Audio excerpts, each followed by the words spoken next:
Hello दोस्तों, तो आज हम लोग देखने वाले हैं web applications and security IT 402 class 10।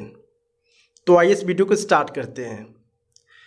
इस वीडियो को देखने का यह फ़ायदा है कि आप इस सिंगल वीडियो में आपको जो कंप्लीट यूनिट है वो पूरी तरह से समाप्त हो जाएगा या कवर हो जाएगा। दूसरी चीज़, जो भी आपके पास डाउट्स हैं या क्यूरीज़ हैं, इस सिंगल वीडियो के थ्रू वो सारे के सारे क्यूरीज़ या जो क्वेश्चंस हैं वो सॉल्व हो जाएंगे। तो इस वीडियो को लास्ट तक जरूर देखें। चलिए देखते हैं। पहला क्वेश्चन देखते हैं, दिया गया है explain wifi and its significance, यानी वाईफाई क्या होता है और इसके सिग्निफिकेंस क्या होते हैं। तो सबसे पहले जान लेते हैं फुल फॉर्म क्या होता है वाईफाई के। वाईफाई का फुल फॉर्म होता है वायरलेस फिडेलिटी। ये जो वाईफाई है काफ़ी पॉपुलर टेक्नोलॉजी है, ठीक है। और जो वाईफाई है ये हमें अलाउ करता है इंटरनेट से कनेक्ट होने में। जब हम लोग इंटरनेट से कनेक्ट होते हैं वाईफाई के थ्रू, तो इसमें हमें केबल की ज़रूरत नहीं होती है। विदाउट केबल यानी वायरलेस ही हम लोग क्या होते हैं, इंटरनेट से कनेक्ट हो सकते हैं वाईफाई के थ्रू। जो वाईफाई है बेसिकली आप मोबाइल में भी यूज कर सकते हैं, या कोई लैपटॉप है या कंप्यूटर सिस्टम है उसमें भी आप यूज कर सकते हैं। वाईफाई का यूज मतलब वहाँ होता है जहाँ पर केबल को रन नहीं किया जा सकता है। मीन्स कि जहाँ पर आप केबल का यूज नहीं कर सकते हो वहाँ पर हम वाईफाई का यूज करते हैं। जैसे पुरानी कोई बिल्डिंग्स है, ठीक है, कोई बाहर की एरिया है जो कि आप इंटरनेट से जुड़ना चाहते हैं, उसके लिए आप वाईफाई का यूज करते हैं, ठीक है। और ये जो वाईफाई है हमें इंटरनेट एक्सेस कराता है बिना किसी फिजिकल केबल के। चलिए देखते हैं। दूसरा है कंपेयर लैन विथ वैन। लैन क्या होता है और वैन क्या होता है। तो लैन का सबसे पहले समझ लेते हैं। लैन का फुल फॉर्म होता है लोकल एरिया नेटवर्क। जो लोकल एरिया नेटवर्क होता है काफ़ी कम दूरी तक ये फैला होता है, सच एज बिल्डिंग हो गया, ठीक है, या हम बोल सकते हैं कोई लैब हो गया। नेक्स्ट है वाइड एरिया नेटवर्क। जो वाइड एरिया नेटवर्क होता है वो एक तरह से एग्जाम्पल होता है इंटरनेट का। ये एक कंट्री से दूसरे कंट्री तक फैला होता है। लैन को देखते हैं। It covers A small geographical area. मैंने पहले ही बता दिया, जो लैन होता है वो काफ़ी कम दूरी तक फैला होता है। ये काफ़ी कम दूरी तक कवर करता है जियोग्राफिकल एरिया को। लेकिन जो वैन होता है ये क्या होता है, अक्रॉस कंट्रीज, यानी ये एक कंट्री यानी एक देश से दूसरे देश तक ये फैला होता है। क्वेश्चन 3 है एक्सपेंड द फॉलोइंग टर्म्स, यानी जितने ये सारे टर्म्स दिए गए हैं इसके फुल फॉर्म क्या होते हैं। काफ़ी इंपॉर्टेंट है, ये आपके 1 मार्क्स में पूछ सकता है। पहला है DSL। DSL का फुल फॉर्म होता है डिजिटल सब्सक्राइबर लाइन। बी दिया है ISP। ISP का फुल फॉर्म होता है इंटरनेट सर्विस प्रोवाइडर। तीसरा है मॉडम। मॉडम का फुल फॉर्म होता है मॉड्यूलेटर एंड डीमॉड्यूलेटर। डी है WWW का फुल फॉर्म होता है वर्ल्ड वाइड वेब। नेक्स्ट है लैन। लैन का फुल फॉर्म होता है लोकल एरिया नेटवर्क। मैन का फुल फॉर्म होता है मेट्रोपॉलिटन एरिया नेटवर्क। नेक्स्ट है वैन। वैन का फुल फॉर्म होता है वाइड एरिया नेटवर्क। लास्ट है P2P। P2P का फुल फॉर्म होता है पीयर टू पीयर। नेक्स्ट आता है question number 4। List any 5 application based on instant messaging software, यानी 5 ऐसे सॉफ्टवेयर के नाम बताने हैं जो इंस्टेंट मैसेजिंग सॉफ्टवेयर हो। तो पहला जो सॉफ्टवेयर का नाम है वो है गूगल टॉक। दूसरा है याहू मैसेंजर। तीसरा सॉफ्टवेयर का नाम है स्काइप। चौथा है विंडोज़ लाइव मैसेंजर। पांचवा है रेडिफ बोल। अगर आप अपनी तरफ से ऐड करना चाहते हैं तो आप व्हाट्सएप को भी ऐड कर सकते हैं, ठीक है, इंस्टाग्राम को भी ऐड कर सकते हैं और टेलीग्राम को भी ऐड कर सकते हैं। ये लेटेस्ट टेक्नोलॉजी है, बाकी ये सारे क्या है, ओल्ड हैं, पुराने हैं। तो इनको भी as a instant messaging software हम लोग यूज कर सकते हैं या हमको ऐड कर सकते हैं इसको। नेक्स्ट आता है question, what do you mean by instant messages. Instant messages का मतलब क्या होता है।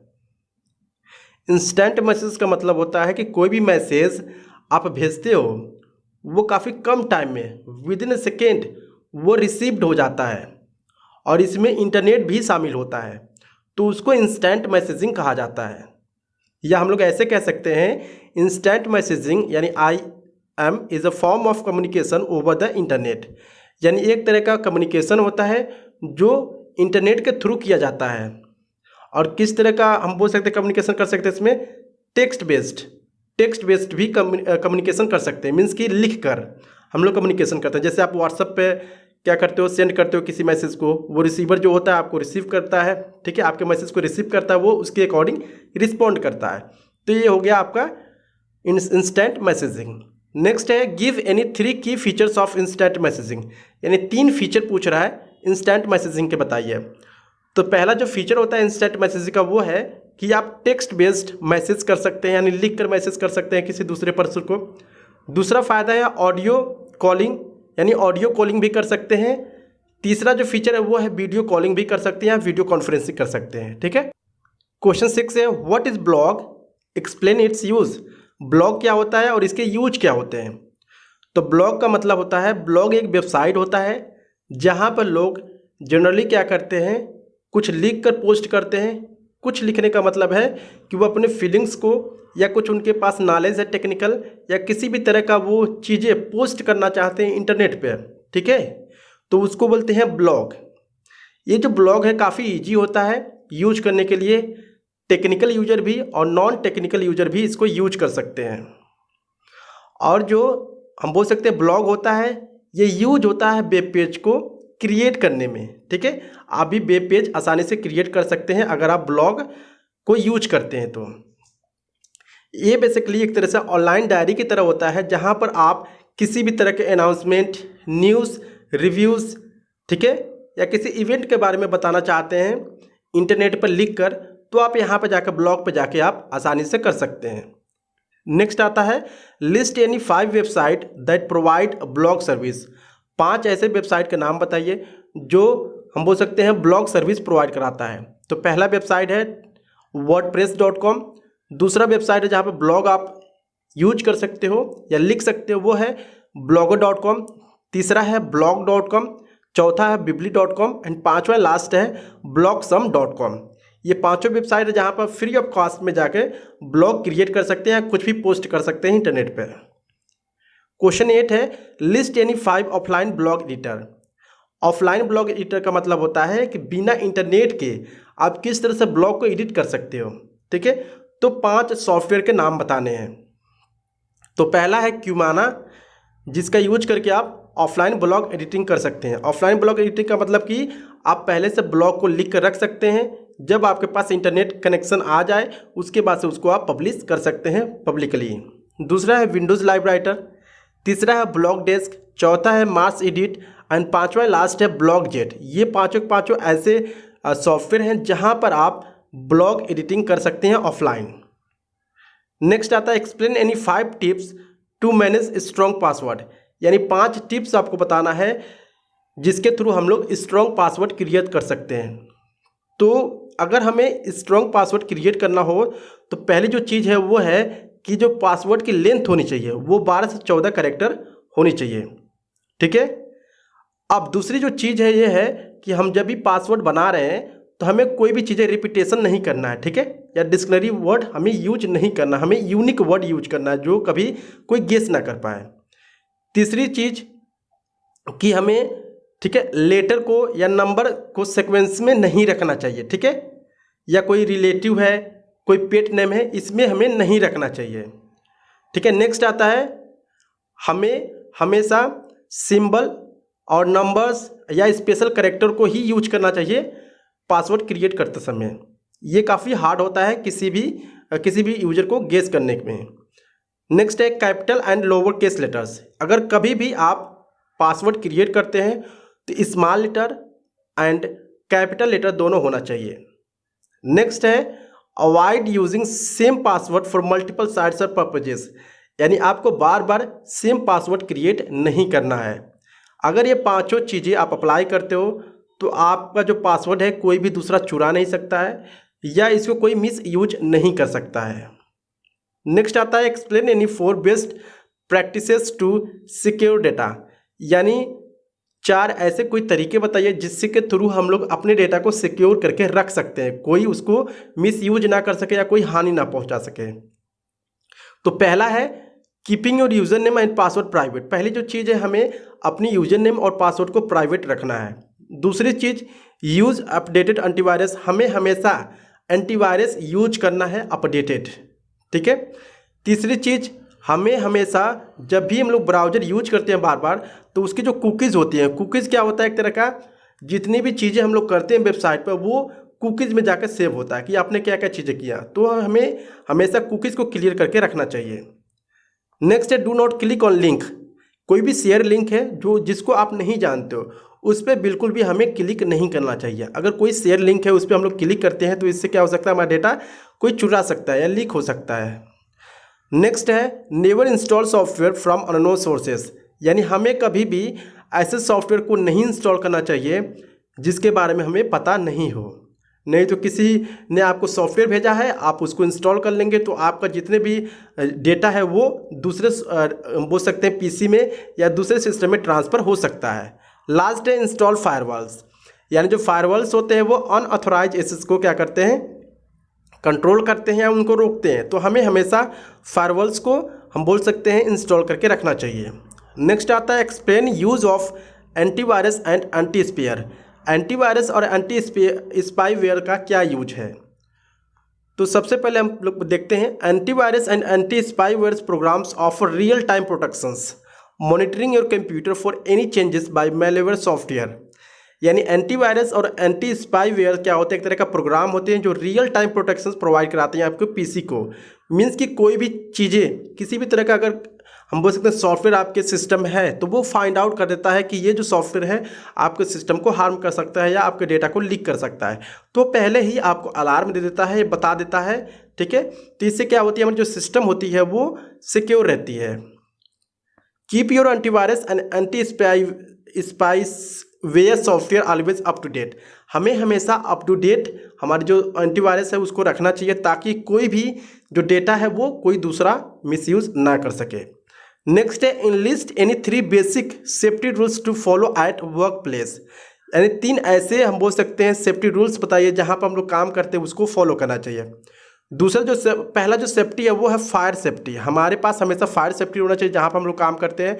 अगर कहीं आग लग गई तो किस तरह से हम क्या चीज़ यूज करेंगे उसके लिए भी हमारे पास व्यवस्था होनी चाहिए। दूसरी चीज़ फॉल्स एंड स्लिप, यानी जहाँ पर हम लोग चलते हैं जो फ्लोर है वो हमेशा साफ़ सफाई रहना चाहिए, वो गीला नहीं होना चाहिए ताकि हम लोग फिसल के ना गिर सकें। नेक्स्ट आता है इलेक्ट्रिकल सेफ्टी, यानी जहाँ पर हम लोग काम कर रहे हैं जो भी इलेक्ट्रिकल वायर्स वगैरह हैं, ठीक है, स्विच वगैरह है वो हमेशा सही होनी चाहिए ताकि कोई भी यूजर है, कोई भी हम बोल सकते हैं पर्सन है कि कोई भी वायर वगैरह अगर वो टच कर ले तो उसको लाइट ना लगे। नेक्स्ट आता है give any 2 basic safety rules for ensuring falls and slip safety, यानी 2 ऐसे सेफ्टी रूल्स बताइए जिससे हम लोग गिरने से यानी नीचे गिरने से फ्लोर पे फिसल के बच सके। तो पहला है keep the moving area clean and clutter free, यानी हमेशा जहाँ पर हम लोग चलते हैं वो जो एरिया है हमेशा साफ रखें, जो भी क्लटर फ्री का मतलब कि जो भी मतलब तेल जैसा कोई चीज़ होता है फिसलने वाला वो वहाँ पे नहीं होना चाहिए। दूसरी चीज़ है work place must be proper when title receive light, means कि जहाँ पर हम लोग चलते हैं वहाँ पर हमेशा लाइट होनी चाहिए, ठीक है। ऐसा नहीं कि अंधेरा है आप चल रहे हो और कहीं पर आपको लगा पैर तो आप गिर गए। नेक्स्ट है वियर नॉन स्लिपरी फुटवियर, यानी हमें ऐसे फुटवियर को पहनना चाहिए जो ज़्यादा स्लिप ना करे। नेक्स्ट है floors must be clean and dry, और जो फ्लोर है जिस फ्लोर पर हम लोग चलते हैं वो हमेशा क्या होना चाहिए, साफ होना चाहिए, और ड्राई मीन्स सूखा होना चाहिए। क्वेश्चन 14 है explain the term evacuation policy. Evacuation policy means क्या होता है देखते हैं। Evacuation policy means a plan to evacuate a place in a case of any emergency और डिजास्टर, ठीक है। इवैक्यूएशन क्या होता है, एक तरह से प्री प्लान होता है, यानी पहले से प्लान बना कर रखा होता है कि अगर कहीं पर इस जगह पे इमरजेंसी हो जाती है तो हम लोग किस तरह से किसी इंसान को बचाएंगे, ठीक है। तो ये होता है इवैक्यूएट या evacuation. Evacuation is the process of emptying a place in a case of any emergency. Evacuation क्या होता है, एक तरह का प्रोसेस होता है, अगर कोई इमरजेंसी हो गई तो किस तरह से किसी बिल्डिंग को खाली कराया जाएगा या किस तरह से उस एरिया को खाली कराया जाएगा, ये होता है evacuations. Every organisation must have an evacuation policy, हर एक ऑर्गेनाइजेशन के पास या संस्था के पास एक इवैक्यूएशन पॉलिसी होनी चाहिए ताकि अगर कहीं पर कोई इमरजेंसी हो तो किस तरह से उस एरिया को या पार्टिकुलर जगह को खाली कराया जा सके। नेक्स्ट आता है explain body system to implement evacuations efficiently in a case of emergency. Body system क्या होता है, अगर कहीं पे इवैक्यूएशन हम बोल सकते हैं इमरजेंसी आ जाती है, और इवैक्यूएशन किस तरह से काम करेगा वहाँ पे। तो this system ensures that differently abled are assisted and guided out the premises or impacted area properly. If you are a buddy to someone, ensure that your buddy is safe at the assembly point with you in case of any emergency. ये जो system हमें ensure करता है, अगर कोई ठीक है differently abled है, डिफरेंटली एबल्ड का मतलब कि ऐसा पर्सन जो कोई प्रॉब्लम है उसके बॉडी में, ठीक है, या हम बोल सकते हैं ऐसे लोगों को जिसको आप जानते हो, ठीक है, और कहीं पर वहाँ पर क्या हो गया, इमरजेंसी हो गया, तो आप किस तरह से उस पर्सन के या बॉडी को क्या करोगे, बचाओगे या सेफ एरिया में ले जाओगे, इसको बोलते हैं बॉडी सिस्टम। नेक्स्ट आता है give any 4 points of a healthy life style.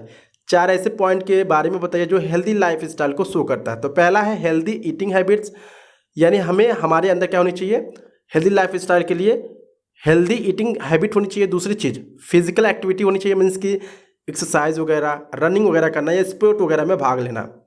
तीसरी चीज़ है स्ट्रेस मैनेजमेंट हमें आना चाहिए। चौथी हेल्दी माइंड। नेक्स्ट है sound sleep and goal setting. ये जो छह चीज़ आपके अंदर रहते हैं, मीन्स कि आप क्या है वो एक तरह से हेल्दी लाइफ स्टाइल जी रहे हो। सो आई होप आपको वीडियो काफ़ी अच्छा लगा होगा। अगर अच्छा लगा please like and subscribe my channel. Thank you.